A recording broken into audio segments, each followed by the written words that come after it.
गरीबों का क्या हाल होगा? मुल्क का बेड़ा खारक होता है ना। टैक्सेस हमारे ऊपर लगाए जा रहे हैं, गरीब आवाम पिसता जा रहा है। महंगाई के दौर में अभी गुजारा बहुत मुश्किल हो गया है, कभी भूखा भी सोना पड़ता है हम लोगों को। शायद मुझे ऐसा लग रहा है कि आखिर हम लोगों ने बच्चों को भी बेचना पड़ेगा। अल्लाह ताला पे भरोसा है, माजी की तरह लोगों की आमदन में इंशाल्लाह इजाफा होगा। इसके लिए हम सबको मिलकर कुर्बानी देनी होगी। वज़ीर आज़म खुद बचत करेंगे और काबीना अपने अखराजात कम करेगी। अगर IMF की बातचीत मान भी गए, ये अभी यहाँ रुकने नहीं लगा। जो मुश्किल हालात अब ये मजीद और बिगड़ेंगे।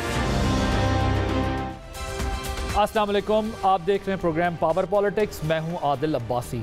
IMF की पेशगी शराइत के मुताबिक 170 अरब रुपए का मिनी बजट पेश हो गया है। इसके अलावा पेट्रोल, गैस, बिजली और दीगर मालियाती इक़दाम को मिलाकर जून तक अवाम पर तकरीबन 750 अरब का इजाफी बोझ पड़ने वाला है। इन हालात में अवाम पूछ रही है कि हमारा पेट काटने वाले अपने खर्चे कितने कम कर रहे हैं। अभी तक हुकूमत के पास इसका जवाब कोई नहीं है। अगर होता तो वज़ीर आज़म को एक और मुआशी टास्क फोर्स बनाने की ज़रूरत पेश ना आती। इससे पहले जो टास्क फोर्स बनी थी उसकी सिफारिशात पर कितना अमल दरामद हुआ और नई टास्क फोर्स में कौन लोग शामिल हैं, इस हवाले से प्रोग्राम में कुछ दिलचस्प हक़ाइक़ आपके सामने पेश करेंगे।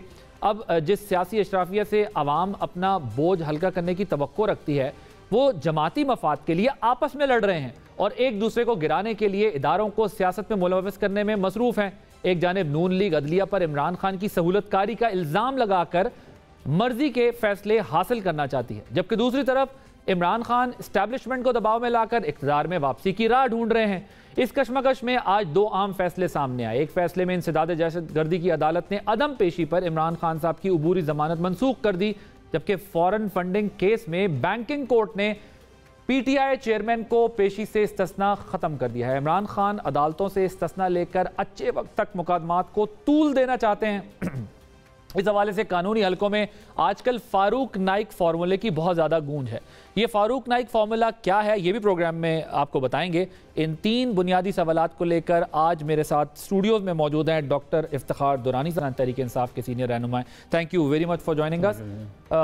डॉक्टर ज़ुबैर खान माहिर माशियात हैं, इकॉनमी पे ग्रिप भी रखते हैं, मशवरे भी देते रहे एक ज़माने से कि पाकिस्तान की मईशत जिस तरफ जा रही है उसके लिए जो मेजर्स लेने चाहिए थे, अभी जो बड़े इकोनॉमिस्ट हैं, जो चीज़ों को समझते हैं, वो काफ़ी अरसे से कह रहे थे कि पाकिस्तान को इन हालात पर पहुंचना पड़ जाएगा।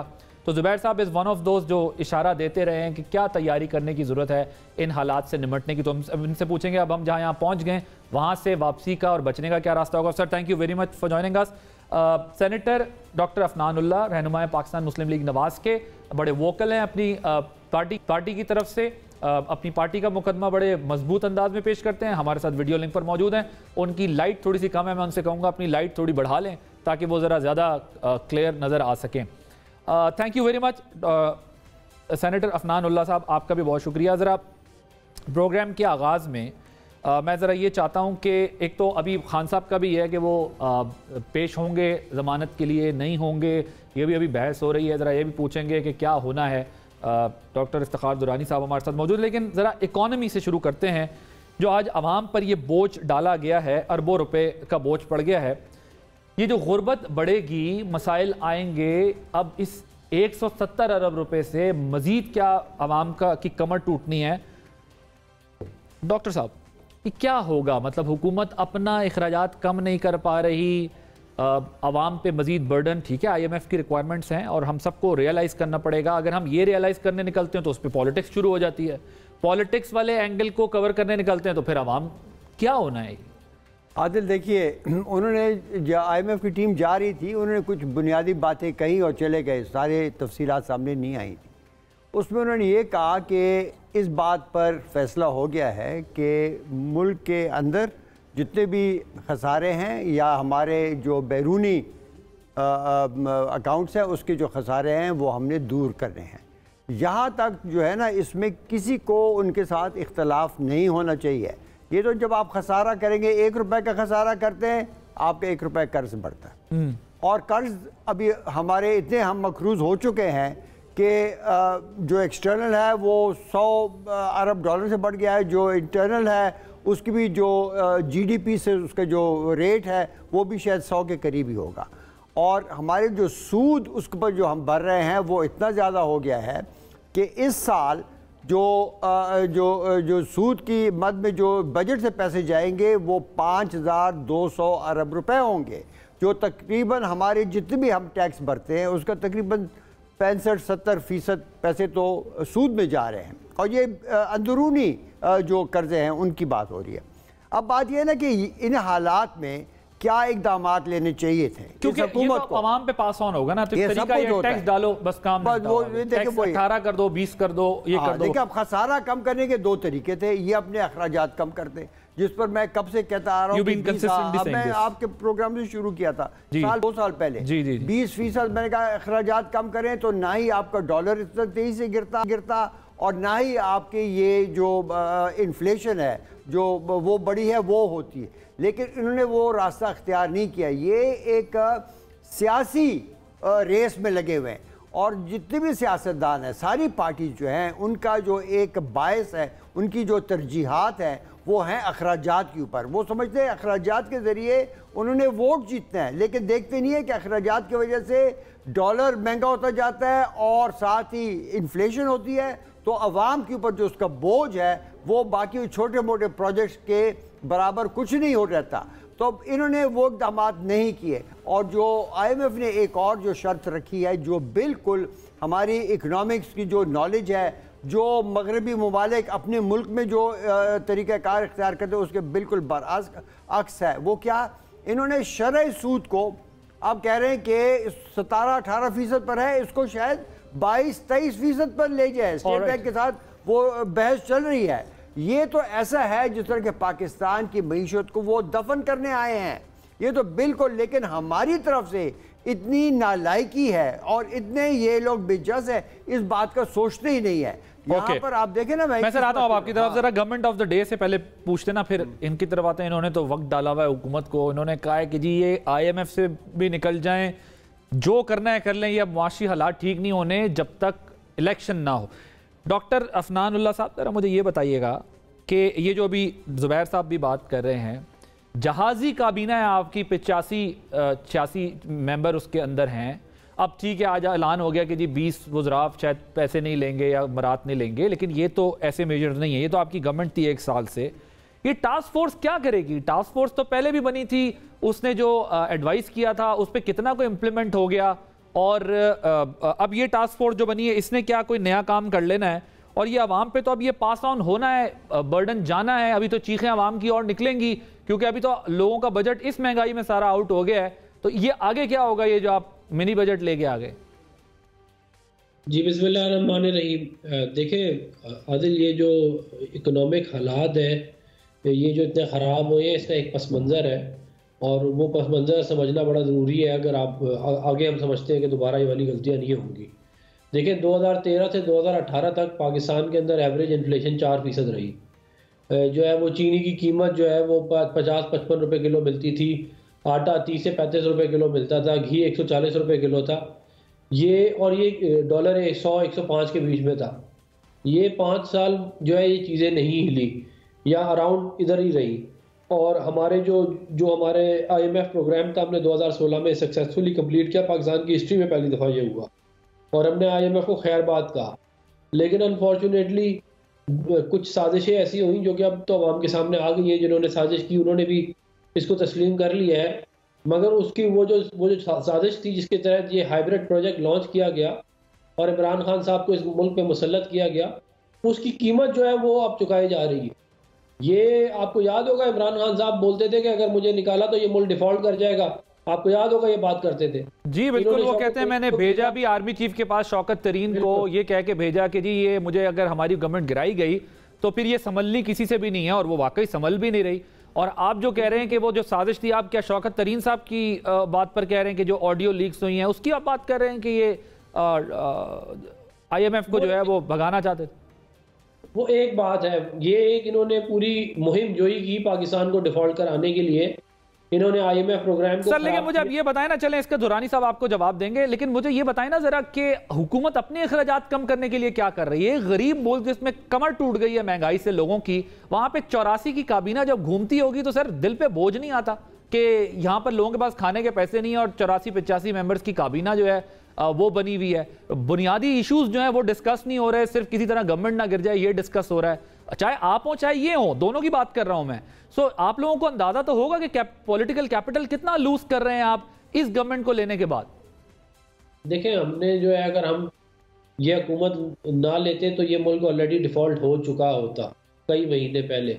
जो वो इनके खाते में जाता ना, तो ये खाता उनका दूर जाता, लेकिन मुल्क तो हमारा ही है ना।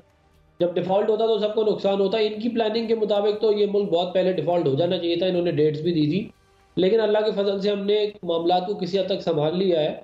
ये मैं ज़रूर कहूँगा कि मुश्किल वक्त है, महंगाई है, ये कुछ मुश्किल टाइम गुजरेगा अभी, क्योंकि ये देखें एकदम से हालात ठीक होते नहीं है। जहाँ हालात इतने ज़्यादा ख़राब कर दिए गए हों 4 साल लगा के, वहाँ पे हालात एकदम से तो ठीक। सर मुझे ये बताएं, ये जो आपकी अभी सिफारिशात हैं किफ़ायत शुआरी कमेटी की, इसमें पहले भी मुख्तलिफ तरह के इकदाम के ज़रिए टास्क बनाया गया था कि 800 अरब रुपए की बचत का प्लान था। अब इसमें अगर अमल दरामद होता तो कोई 700-750 अरब रुपए आप बचा भी लेते। वो अब आवाम पर जो बोझ डाला जा रहा है, ये क्या करेगी टास्क फोर्स? इसने पहले क्या किया था? इसकी तजावीज़ किधर गई? जो उन्होंने बताया था वो मशवरे किधर गए? हुकूमती अखराजात क्यों नहीं कम हो रहे? चले इनको तो हम अभी करते हैं कि इनके पास क्या प्लान है, लेकिन ये अखराजात तो हुकूमत के भी कम नहीं हुए। उन सिफारिशात का क्या बना? वो तो हवा में उड़ गई। देखिए, पूरी जो वफाकी हुकूमत है ना, जो पूरा पाकिस्तान को चलाती है, उसका टोटल बजट 400 अरब रुपए के करीब है। तो मैं बिल्कुल इस बात के हक में हूँ कि उसके अंदर मजीद कटौतियाँ होनी चाहिए और कोई नौकरशाही नहीं होनी चाहिए, नई गाड़ियाँ नहीं चाहिए, ऐसा खर्चा नहीं करना चाहिए जिससे आवाम की जो है वो दिलदारी हो। और जिधर जिधर पैसे बचाए जा सकते हैं बचाने चाहिए, और ना सिर्फ हमें बचाने चाहिए, तमाम इदारों को भी बचाने चाहिए, क्योंकि मुल्क सबका है, खाली हमारा नहीं है। बिल्कुल ठीक बात। जिधर जिधर हम बचत करें, ऐसी प्रोडक्ट्स ना लें जो बाहर से इंपोर्ट होती हैं, उससे मुल्क की इकोनॉमी को नुकसान होता है। अपनी लोकल जो प्रोडक्ट्स हैं उनको इस्तेमाल करें। ये आपकी बात ठीक है कि सबको, मुल्क सबका है, सबको इस बारे में सोचना होगा, अपने अपने हिस्से का कट सबको लगाना होगा। लेकिन मसला ये है कि उस किफ़ायत शुआरी कमेटी ने क्या किया था या क्या कर सकी थी जो ये वाली करेगी? वक्त हाथ तेजी से निकल रहा है। दुरानी साहब, सर आपके पास प्लान क्या है?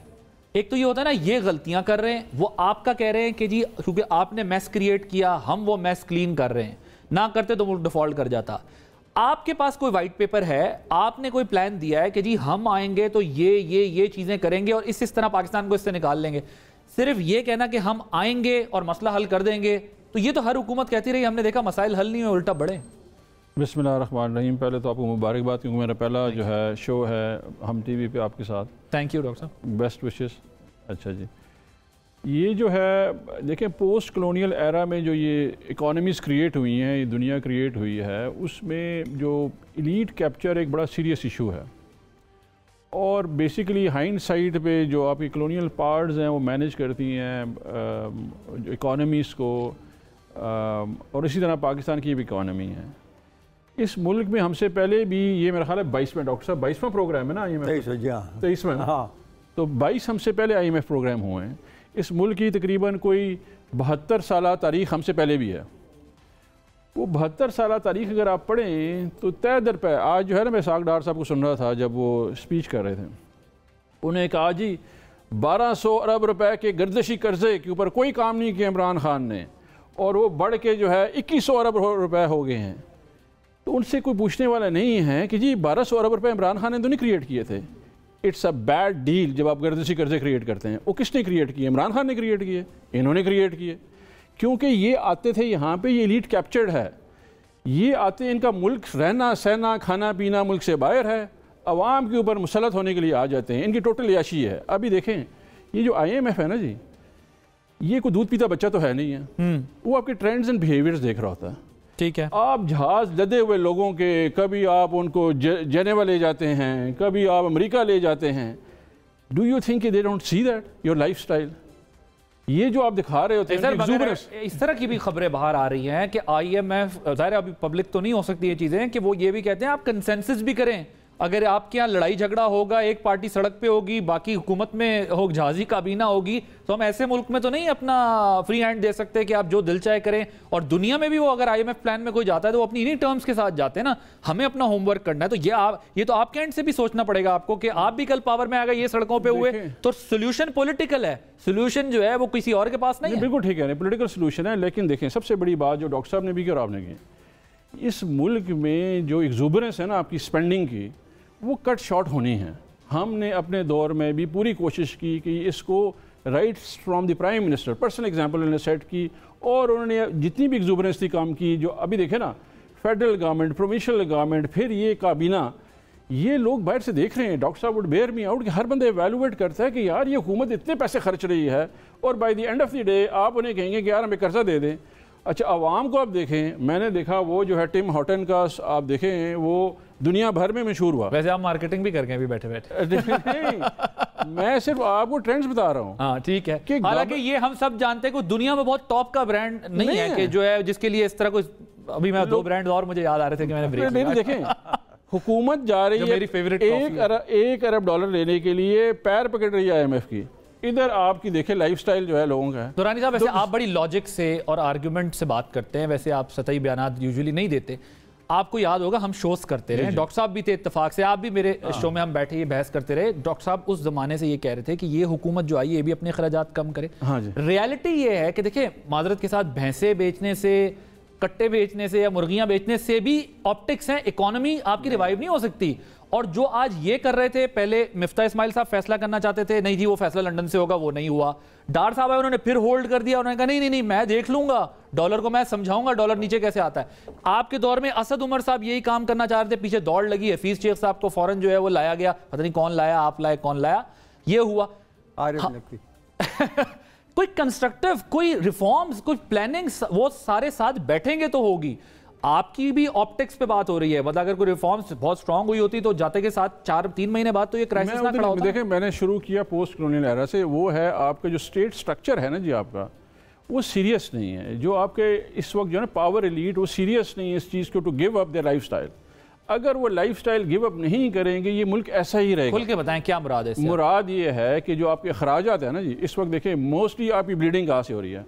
स्टेट ओन एंटरप्राइजेस को आप दे रहे हैं, डिफेंस को आप बजट्स दे रहे हैं, आप यहाँ पे सरकार जितनी भी आप, तो हुजूर जब आप वजीर आजम बनते हैं तो आप कहते हैं और बताइए क्या करना है, कैसे करना है। देखें, उन्होंने कट्स लगाए आपके दौर में, हमने डिफेंस पे कट लगाए आपके दौर में, हमने लगाया है, बट वो कहते हैं हमने जो है वो इस गवर्नमेंट को, अब तो यही बहस हो रही है ना, इनको चलाने के लिए हमने हर मुमकिन कोशिश की, बट ये फिर भी नहीं चली। देखें, वो तो उनका पॉइंट ऑफ व्यू है। हमने उनको देखें, जब प्राइम मिनिस्टर खुद ऑस्टेरिटी कर रहा होता है ना, लाइफस्टाइल उसका होता है। Sir, state owned enterprises, white elephants, हमने उनका क्या किया? उन्हें प्राइवेटाइज क्यों नहीं कर सके कि आज हमारे अरबों रुपए के जो वहां पर देखे ना, ये ऑस्टेरिटी की, सॉरी सर मैं जी कंप्लीट कर। देखिए, हमने प्राइवेटाइजेशन में तमाम जो लैंड थी, यहाँ पे जी ये F6 नहीं है, यहाँ पे एक प्लॉट है जिसको हमने कहा कि इधर से शुरू करते हैं।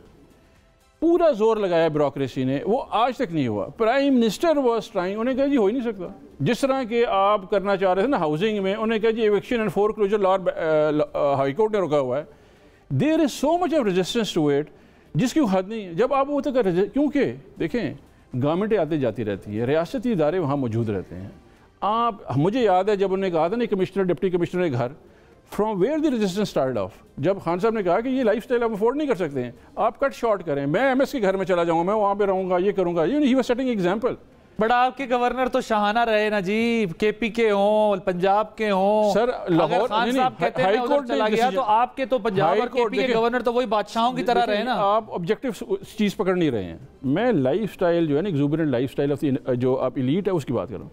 गवर्नर हाउस लाहौर के ऊपर, अगर आप मुझे PM की एग्जांपल देंगे तो मैं आपको गवर्नर्स की एग्जांपल दूंगा, मैं आपको चीफ मिनिस्टर की एग्जांपल दूंगा। वो तो बड़े-बड़े घरों में रहते हैं ना जी। आप देखिए, माइंडसेट रीड नहीं कर रहे हैं। लाहौर हाई कोर्ट का डिसीजन है कि जी आप इसकी ना दीवार गिरा सकते हैं, ना इसको मूव कर सकते हैं। ये हमारे वक्त में हुआ है। यहाँ पे ये जो प्राइम मिनिस्टर हाउस था, यहाँ पे 6 इदारों ने आके ब्रीफिंग दी, उन्हें कहा जी सिक्योरिटी इशू है, आप इसको प्राइम मिनिस्टर ऑफिस को छोड़ नहीं, प्राइम मिनिस्टर हाउस को छोड़ नहीं सकते हैं। Lifestyle has to be changed. ये गरीब मुल्क है। Who is gonna change this? हमारा तो सवाल ये है। सर मुझे बताइएगा, जो बहस है इस वक्त मुल्क में, IMF को सब पता है, देख रहे हैं वो भी, पता नहीं क्या नतीजा निकलना है। मैं मानता हूं इनके अपने आर्गुमेंट्स हैं, उनके अपने आर्गुमेंट्स हैं। ना इन्होंने रातों रात मुल्क डुबोया, ना उन्होंने रोया, हम सब ने मिल के इस मुल्क को इस मैच तक पहुंचा दिया है। बट सोल्यूशन भी मिल के निकालना होगा। आपको लगता है ये किस्त मिल भी जाए, 2-4 मुल्कों से पैसे आ भी जाएं, 4-6-8 महीने चल भी जाएं, तो ये अवाम को जो रोटी का मसला पड़ गया ये हल होना नहीं होने लगा। देखें बात सुने आदिल, ये हमारा मसले का हल तब होगा जब पाकिस्तान डॉलर कमाने लगे। देखें एक सब नंबर 1, अगर जब डॉलर कमाएगा उसके लिए मईशत को चलना है, इंडस्ट्री को चलना है, एक्सपोर्ट से चलना है। इस वक्त IMF का जो प्लान है वो सिर्फ यहाँ से कर्जा लो और इसको दो, यही चल रहा है ना। हाँ जी। और साथ ही उन्होंने क्या किया है कि साथ ही शरह सूद बढ़ा रहे हैं। अभी आप बताइए कि जब आप एक मकरूज मुल्क है और कर्जों के बोझ के नीचे सारा मुल्क डूब रहा है, तो ये कोई सोल्यूशन तो नहीं है ना। और वो ये सोल्यूशन उन्होंने सिर्फ इसलिए बनाया कि यहाँ की जो हमारी इकोनॉमिक मैनेजमेंट है वो इतनी नालायक है कि उनको मैक्रो इकोनॉमिक्स की न समझ है और न उस पर वो बहस करते हैं। मैं काफ़ी देर से कह रहा हूँ कि जनाब आपको इकोनॉमिक मैनेजमेंट के लिए मैक्रो इकोनॉमिक्स के हवाले करना होगा, बाकी हुकूमतें ये चलाएं जो भी इन्होंने करना है, लेकिन वहाँ पर हमने जो इकोनॉमिक्स के बुनियादी असूल हैं उसके मुताबिक चलना होगा। उसके लिए देखें मैं बताऊं, मिनिमम एजेंडा बना लें। मैं मोटी मोटी बात बताऊं ना, जहाँ पर ये जो आप बता रहे हैं ना कि ये छोटी मोटी अखराजात में कमी, इससे ये भी कम करने चाहिए। ये एक ज़हनियत है, वो ये तब्दील करनी है। लेकिन जो बड़ी चीज़ें हैं मैं बताऊं, नंबर 1, आपने अगर सूद के शरह को ले आए जो इकोनॉमिक्स कहती है 7-8% पर, जब ज़्यादा मकरूज हो तो कम होते हैं, तो आपको तकरीबन 2,500 अरब रुपए का वो होगी, बचत होगी, नंबर 1। दूसरा, आप 20% रिडक्शन करें इन एक्सपेंडिचर्स अक्रॉस ऑल डिपार्टमेंट्स। ये मैं कब से कह रहा हूँ और मैंने उसके बाद देखा कि मिलिट्री ने अपनी डेवलपमेंट एक्सपेंडिचर कट भी की 20%। चाहिए है कि वो करंट में भी करें, सब कुछ करें, लेकिन सिविलियन साइड पर हमने एक पैसा नहीं देखा। चाहे वो गवर्नमेंट थी पंजाब की जहाँ पर ये लोग मेजॉरिटी में थे, या यहाँ पर हो या सिंध में। तीसरा, NFC का जो अवार्ड है जिसको इन्होंने 18th अमेंडमेंट से उसको बांध दिया है, उसके मुताबिक मरकज़ के पास सिर्फ 42% रह जाते हैं और इस तरीके से मरकज़ कभी चल नहीं सकता। लेकिन साथ उन्होंने वो नहीं दिए, जो अखराजात के जो रिस्पॉन्सिबिलिटीज़ हैं वो सूबों को नहीं दिए। ये भी हुआ शौकत तरीन के वक्त में, 7th NFC हुआ, लेकिन किसी और हुकूमत के लिए वो कर रहे थे। फिर इन्होंने स्टेट बैंक एक्ट को तब्दील किया जिसके तहत हुकूमत स्टेट बैंक से कर्जा नहीं ले सकती। जब कर्जा नहीं ले सकती, उन्होंने कर्जा सिर्फ कमर्शियल बैंक से लेना है। वो कमर्शियल बैंक अपना सूद कर शरह खुद बनाते हैं। तो ये इस तरीके से ये चीज़ें बढ़ती जा रही हैं। आपने जिक्र किया पाकिस्तान स्टेट एंटरप्राइजेस का, वहाँ पर सैकड़ों अरब का वो हो रहा है। अभी गैस की कीमत इन्होंने बढ़ाई है, आप देखें क्या हुआ। कितना बड़ा चंक है जो हमारे बजट का इन एंटरप्राइजेस पे चला जाता है? वो जनाब ये इस वक्त ये इसका तो कोई अभी क्या कहते हैं, इसका तो किसी अंदाजा नहीं लगा। ब्लैक होल है ये, हर रोज इसकी जो एस्टिमेट तब्दील होते हैं। मैं आपको एक और चीज बताऊं, अभी इन्होंने कहा कि गैस की मद में ये IMF कह रहा है कि ये बढ़ाएं। बिल्कुल IMF ने ये नहीं कहा।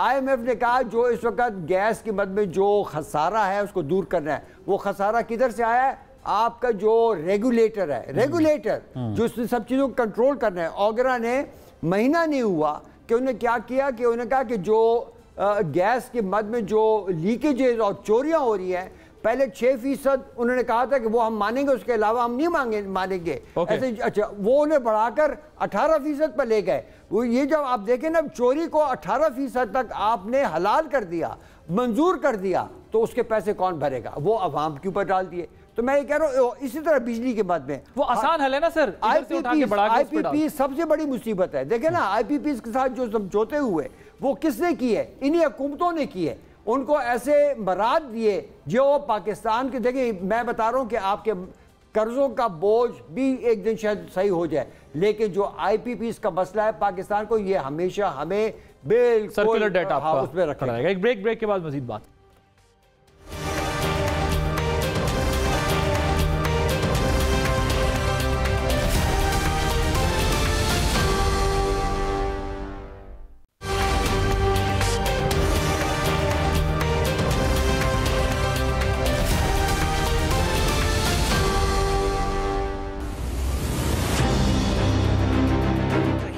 इख्तियारात लिए हुए हैं, फॉरेन फंडिंग में एस्टैब्लिश्ड है, उनको कोई टच नहीं कर सकता, वो अदालत में आते नहीं है। तो क्या ये सहूलत नवाज शरीफ साहब को हासिल थी? क्या ये सहूलत मरियम नवाज को हासिल थी? जो पावर इस जनरल बाजवा के पास थी, सुपर किंग था, पंचिंग बैग तो मैं था। Welcome back.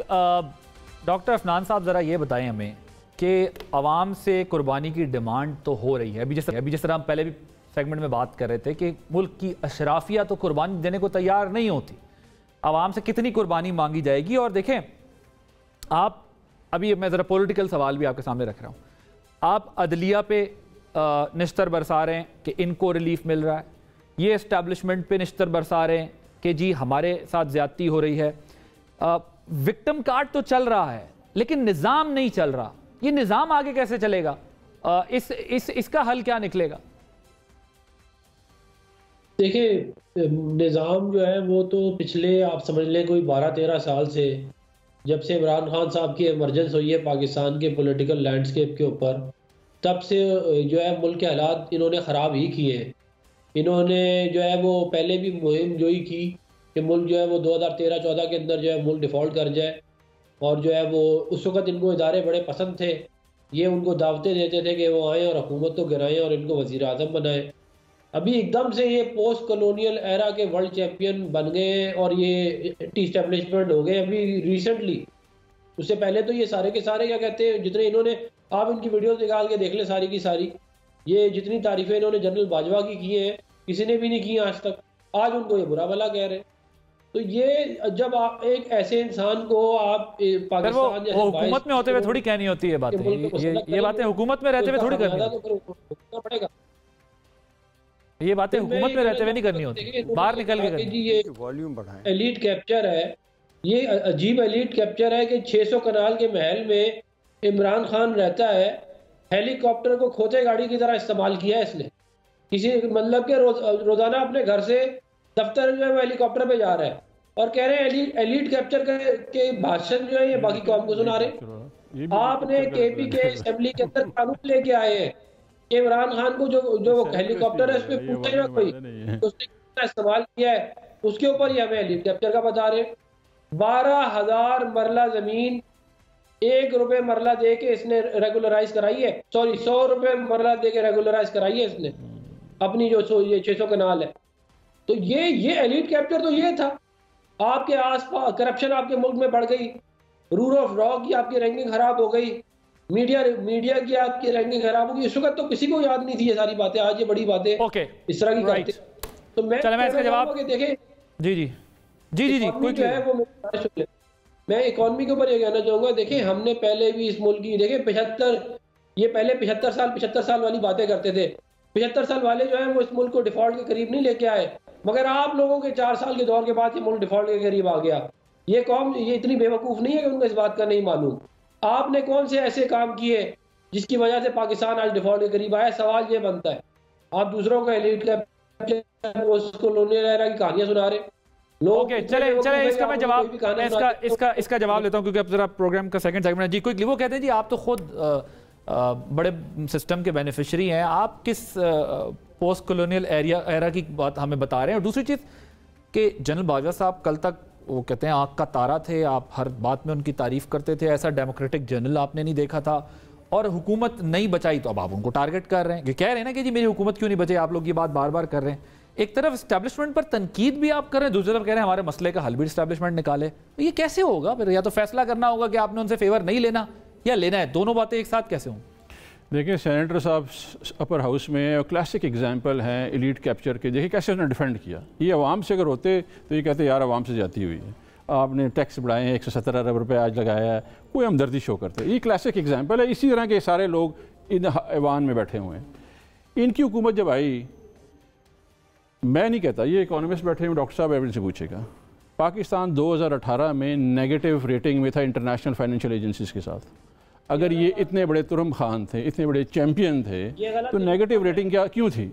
इसका मतलब है दुनिया का एतमाद नहीं था पैसे लगाने में पाकिस्तान में, ये पाकिस्तान ही छोड़ के गए थे। अभी यहाँ पे एक कहानी हमें सुनाएंगे कि जी हम बड़े चैंपियन थे, हमने ये किया वो किया। ये जो फैक्ट्स ब्रीफ किए जाते हैं, अभी ज़ुबैर साहब से जरा इस पे पूछेंगे, वो कहते हैं हम 50 की रैंकिंग में आ गए थे अपने दौर में, ये 100 प्लस ऊपर रैंकिंग पे पाकिस्तान को ले गए। ज़ुबैर साहब उसको वो कहते हैं कि हम 6% ग्रोथ छोड़ के गए थे, ये 1.5% पे चलते रहे, आखिरी साल फिर वही 6% पे ग्रोथ आ जाती है, लेकिन डॉलर उड़ जाता है। मिफ्ता इस्माइल की अगर रेटिंग देखें 5.7 और 6% ग्रोथ रेट, 6% मिफ्ता इस्माइल के अपने जो इकोनॉमिक सर्वे ऑफ पाकिस्तान है क्या कि 6% ग्रोथ पे पाकिस्तान रेट था। पाकिस्तान ने 25 साल रिकॉर्ड तोड़े, लार्ज स्केल मैन्युफैक्चरिंग अपना भी कहते हैं ना हम 6% ग्रोथ पे छोड़ के गए थे, अभी भी कह रहे हैं। देखिए हमने तमाम फाइनेंशियल रेटिंग एजेंसीज में पॉजिटिव थे जब हम गए हैं, ये नेगेटिव थे। ये आप डॉक्टर साहब से पूछ लीजिएगा, मैं उसके ऊपर बात नहीं कर सकता। दूसरा, कमिंग बैक टू बाजवा साहब, देखिए ज़िंदगी में जो है आप इंट्रोस्पेक्शन करते हैं, ठीक है जी। जब आप इंट्रोस्पेक्शन कर रहे होते हैं तो यू रियलाइज कि काफ़ी सारी चीज़ों में वैसे पोजीशन नहीं होती जो दिख रही होती है, क्योंकि रियासत में काफ़ी सारे अमूर हो रहे होते हैं।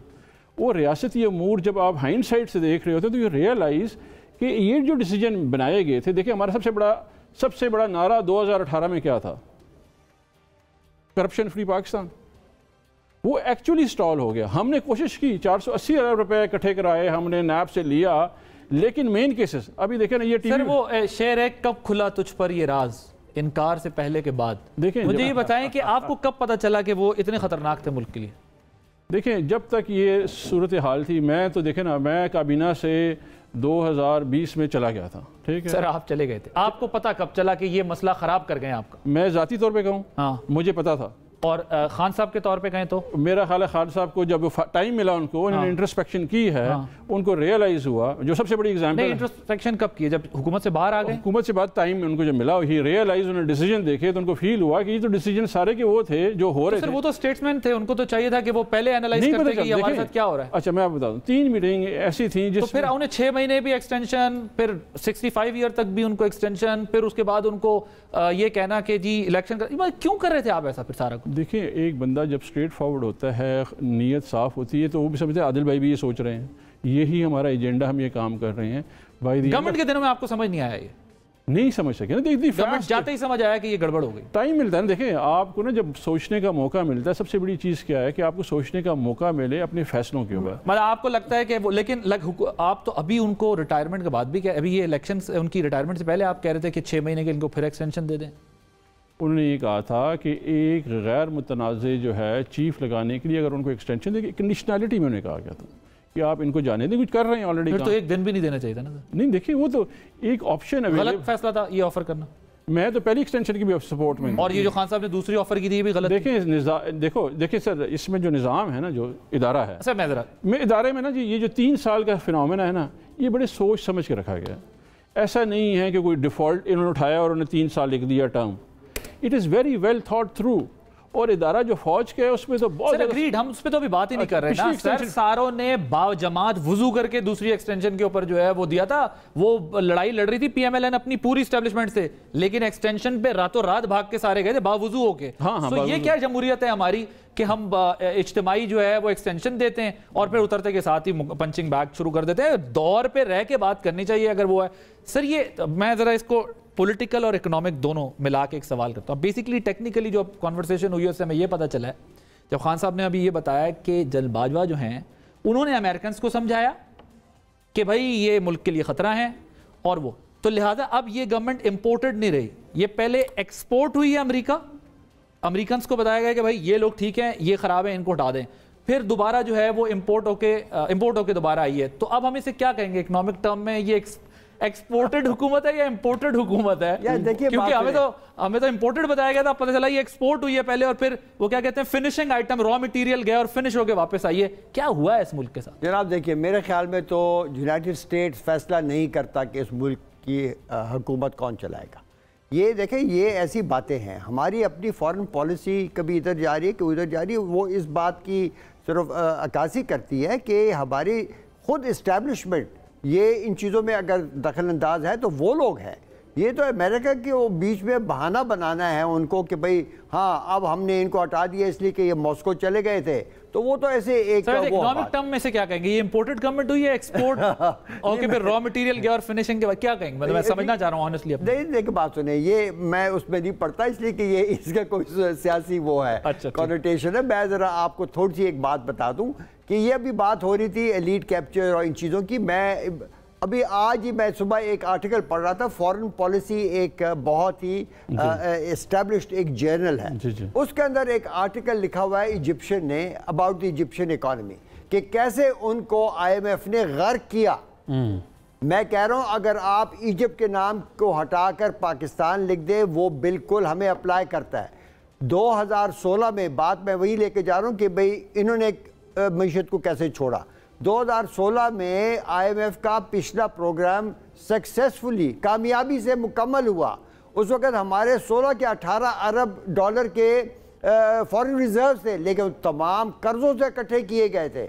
लेकिन जब तक उनकी जो टर्म ख़त्म हो रही थी 2018 तक, वो ख़त्म हो चुके थे और फिर हम क्राइसिस में आ गए थे। उस वक़्त बार ये जैसी आए ये लोग हुकूमत में, तो बजाय इसके कि सोचें कि हमारे इसका हल हमारे अपनी पॉलिसी में है, ये कभी एक कैपिटल भागे सऊदी अरेबिया, कभी चाइना भागे, फ्रेंच और पाकिस्तान से पैसे इकट्ठे कर रहे थे। देखिए बात सुनिए, ये याद रखिए कि पाकिस्तान का हल और कर्जों लेने में नहीं है, यहाँ पर एक बहुत बड़ा सुराख है हमारी इकोनॉमी में। सर मैं अगर मुझे ब्रेक लेनी है, मुझे अगर टू द पॉइंट थोड़ा सा ब्रीफ बता दें। ये रियासत के लिए कितना बड़ा मसला बन चुका है, कितना हमारे पास टाइम है इस किस्म के क्राइसिस से निपटने के लिए कि जब political battle at its peak है, पोलराइजेशन एट इट्स पीक है, ये कितनी नागुज़ीर है रियासत का इस मामले में मुदाखलत करना कि बस बैठ के अब ये खत्म किया जाएगा। जनाब देखें अब इससे और क्या बदतर हालत होगी, इससे और बदतर क्या होगी। आज फिश ने भी कह दिया है कि देखिए IMF के प्रोग्राम होते हुए हमारा डिफॉल्ट हो रहा है। ये याद रखिए, जो स्लिपेजेस हुई हैं वो इतनी बड़ी नहीं थी कि पाकिस्तान यहाँ पहुँचे। ये याद रखिए, ये हमें होम ग्राउंड एक पॉलिसी बनानी होगी। जो मैंने बहुत बेचने की कोशिश की इमरान खान को, लेकिन वो नहीं माने। देखिए बात सुने, हमारे मुझे बताया ना झगड़ा, ये आप कह रहे हैं इसका मतलब ये स्टेज तो आ चुकी है, तो हमारे पॉलिटिशियंस पॉलिटिकल एलीट रियलाइज नहीं कर रहे कि मुल्क कहां चला गया, और ना ही इनमें सलाहियत है। देखिए मैं ऐसे कह रहा हूं कि मैक्रो इकोनॉमिक्स की टीम लाएं, आप वो इन चीज़ों को निपटे। उसके अलावा जब एक दफ़ा इनके लिए फिस्कल स्पेस हम बना लें, मईशत चल पड़े, ये लोग अपनी बाकी सियासत करते रहें। मैं नहीं कह रहा कि कोई केयरटेकर हुकूमत हो वो चले, इनको उस मैक्रो इकोनॉमिक्स की टीम बुलानी चाहिए। तो वो किस फॉर्म में आएगी सर, मतलब इलेक्शन से पहले आएगी, बाद में आएगी? ये देखिए बात सुने, अब देखें अब तो ये भी पता नहीं चल रहा कि इलेक्शन की तरफ जा रहे हैं नहीं जा रहे। कॉन्स्टिट्यूशन की वायलेशन हो रही है। देखिए सबसे बड़ा जो कॉन्स्टिट्यूशन की वायलेशन हुई है वो ये है, कॉन्स्टिट्यूशन कहता है कि हुकूमत सिर्फ इतने अखराजात कर सकती है जो कानून कहता है। कानून कौन सा था? Fiscal responsibility and debt limitation act, कि जहां पर आपका डेट GDP रेशियो 60% से ऊपर नहीं हो सकता, वो इस वक्त 90% के पास है। तो पिछले जितने भी 8-10 साल से ये बजट बन रहे हैं, ये कानून की खिलाफ वर्जी हो रही है। एक ब्रेक लेंगे, ब्रेक के बाद जी क्विकली जरा डॉक्टर साहब एक्सप्लेन एनर्जी, बिजली और गैस का जो क्राइसिस उन्होंने क्रिएट किया वो बता दें जी आवाम को। मैं नहीं बताता, आप समझेंगे मैं प्रोपेगेंडा करूँ, आप बता दें जी। एक ब्रेक लेनी है मुझे, अगर 1 लाख चले। नहीं मैं यही कहता, ओगरा ने तो आपने देख लिया ना, इन्होंने ओगरा से चोरी को और वो कर दिया, चोरी होती रहे, हम बस रेट बढ़ा के काम चला लेंगे, उसको बढ़ा दिया, रेट बढ़ा के काम चला लेंगे, हम चोरी नहीं पकड़नी, वोट डाल देते हैं। और बिजली के बाद में जो भी IPPs के साथ जो डीलें हुई हैं जिसकी वजह से पाकिस्तान डूब रहा है, वो कौन सी हुकूमत ने की थी, आप ये बताइए। ठीक, एक ब्रेक लेंगे, ब्रेक के बाद जब वापस आएंगे तो तहरीक इंसाफ के बारे में कहा जा रहा है कि फारूक नाइक फॉर्मूले को फॉलो कर रही है, और वो फॉर्मूला पीपल्स पार्टी आसिफ अली जरदारी साहब के लिए करती थी। एक ब्रेक के बाद मजीद बात।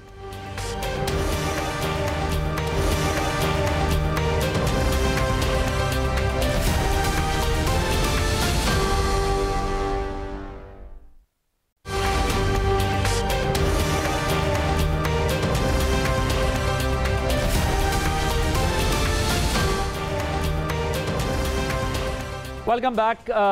फारूक नाइक फार्मूला अडॉप्ट किया जा रहा है। टेक्निकल ग्राउंड पर जो है वो केस में जो है वो इल्तवा डाल के मामलात को चलाने की कोशिश की जा रही है। उसके मेरिट्स के ऊपर फेस करने पर जो है वो ज़्यादा फोकस नहीं है।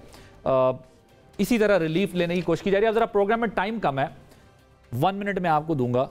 खान साहब पेश हो रहे हैं, क्या हो रहा है? मेरे इल्म के मुताबिक तो अभी पेश हो रहे हैं। पेश हो रहे हैं, हाँ जी, मेरे इल्म के मुताबिक वो हमेशा अदालतों में जाते रहे। लेकिन देखें यहाँ पे आज एक नया कारनामा अंजाम दिया गया कि हर जगह पे जब भी जाते हैं उनकी बोन्स फ्रैक्चर्ड है, ठीक है जी। जब 4 गोलियाँ लगी हैं, टिबिया बोन फ्रैक्चर है जिस पर आप खड़े होते हैं, वो कास्ट लगा के कोशिश करते हैं हल्की फुल्की वॉक करने की, जिसके ऊपर वो मूव अराउंड नहीं कर सकते हैं। ये एक जेन्युइन इशू है। इस वजह से आप मेडिकल ग्राउंड पे समझते हैं कि अगर वो आज पेश ना भी होते तो नहीं था, लेकिन अब पड़ गया। जी अफनान साहब, ये ज़रा मामला जो है वो पॉलिटिकल जो है वो इस तरफ चला गया है, जो हम अभी बात कर रहे हैं कि किसी ना किसी तरह कोई कंसेंसस तो करना पड़ेगा, वरना तो ये आप लोगों के लिए या किसी के लिए भी मुमकिन नहीं रहेगा इन मामलात को चलाना। देखें, हम तो कॉन्सेंसस करने के बहुत अरसे से हक में हैं। जब हम अपोजिशन में थे तब भी हमने चार्टर ऑफ इकोनॉमी की पेशकश की, जब हम गवर्नमेंट में आए तब भी हमने चार्टर ऑफ इकोनॉमी की पेशकश की, मगर इमरान खान साहब का सिर्फ एक ही एजेंडा है और वो एक ही चीज़ में इंटरेस्टेड है कि वो खुद वज़ीर आज़म कैसे बन जाए, अगर बन गए तो वो उनकी वज़ारत उज़्मा कैसे चलती रहे। उसके अलावा उनका किसी और चीज़ में ना कोई इंटरेस्ट है। वो बाकी सारे मामला जो है वो उन्होंने फराह गोगी साहब और बाकियों में छोड़े हुए थे कि वो ट्रांसफर पोस्टिंगों में मालशाल बनाते रहे। और जहाँ तक ये इन्होंने कहा कि ये जो प्लस्तर लगा हुआ है, 26 गोलियां चली थी, जिनको 4 गोलियां शलवार में लगी, 12 गोलियां पता नहीं कहाँ लगी, 6 इधर लगी, वो सारे हंस रहे भाग रहे हैं। और जिसको 4 गोलियों के जर्रे लगे हैं वो अभी तक जख्मी है। ये भी दुनिया की क्या कहते हैं उसमें एक नया ही क्या कहते हैं मौजज़ा है कि आप जो है वो अदालतों से बचने के लिए आप अपने जख्म को बढ़ा के आप बताए जाओ जिसका हकीकत से कोई ताल्लुक ही ना हो। ठीक है, right. Thank you so much doctor Afnan साहब। हमारे साथ इफ्तिखार दुरानी साहब मौजूद थे। मैं सर 30 सेकंड में, आपको लग रहा है 30 सेकंड को मैंने फिर क्लोज करना है, आपका भी एडवांस शुक्रिया अदा कर देता हूँ। आपको लग रहा है कि इस माहौल में हम कहीं किसी नतीजे पे पहुँच सकते हैं? बिल्कुल नहीं। देखिए जनाब, इस वक्त यहाँ पर सिर्फ ये सियासी यहाँ पर एक बहस नहीं हो रही, वो तो मुल्क के लिए अच्छी होती है।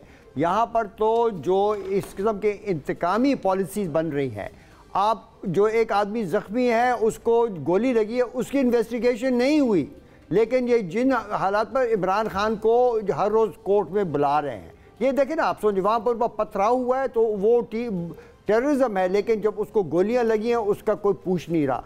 ये जो ऐसे माहौल है ना, ये खौफ और हिरासत का, इसमें मईशत ऐसे भी नहीं चल सकती। Thank you so much doctor Mohammad Iftikhar Durrani साहब थे, सेनेटर अफनानुल्लाह थे। आपने प्रोग्राम देखा, आदिल अब्बासी को इजाज़त दीजिए।